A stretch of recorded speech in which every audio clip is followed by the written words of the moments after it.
This poem is called Silver Bells and Golden Spurs. It might be by the great Bruce Cascadden, or it might be anonymous. Nobody really knows. 'Twas in a mining town called Golden Gulch, when the West was still untamed. There two bad men met, made a bet, and the winnings never claimed.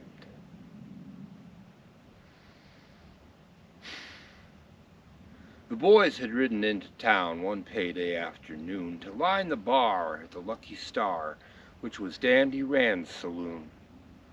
The dandy was an ornery cuss if by chance you made him sore, and his only law was the lightning draw of the heavy guns he wore.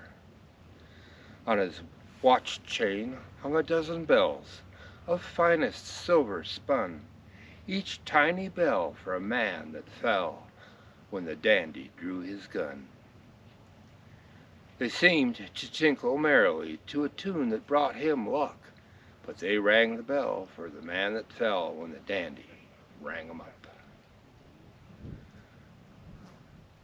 The boys had finished a round of drinks when the bar room door swang wide and a man walked in with a reckless grin and a funny cat-like stride. On his dusty boots were golden spurs. His face was lean and brown, and at each hip was the well-matched grips of 6 guns holstered down. He spoke in a deathly quiet voice and said, "I've come to waste some shells on a man they say whose draw is quick, with a chain of silver bells. A dozen bells for a dozen men buried somewhere on this plain. It's my intent to beat that gent.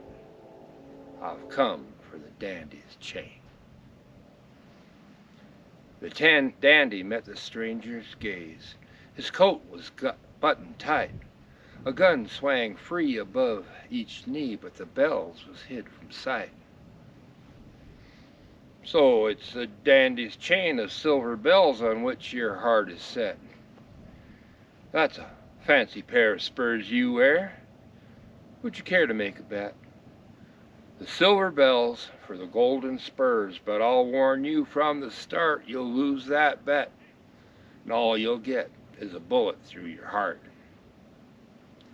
The stranger grinned with his reckless grin and said, "If the dandy tries, they'll find him dead with a chunk of lead placed neat between his eyes."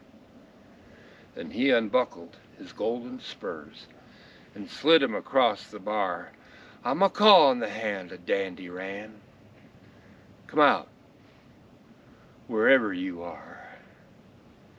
Then slowly the dandy's hand went down and unbuttoned his lapels, and there rest on checkered vest the chain of silver bells. The stranger watched through narrowed eyes. The time had passed for talk. He hadn't drawed, but his hands was clawed like the feet of a diving hawk. Then the dandy made a move for his right-hand gun. No one saw the stranger draw, but 2 shots rang out like one. The dandy tumbled to his knees with a look of wild surprise, with a chunk of lead, like the stranger said, placed neat between his eyes.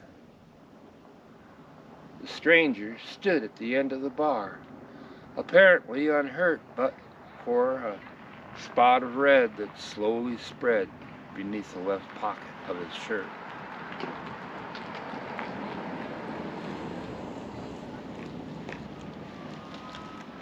Golden Gulch is a ghost town now. Its mining days is done. There's coyote tracks in the tumbled shacks, bleached white by the sun. And the Lucky Star is deserted too, littered with sand and straw where laughter rang, and the dandy's gang once drank to his lightning draw. And the silver bells and the golden spurs, they still hang in their place of fame, above the bar at the Lucky Star, waiting the victor's claim.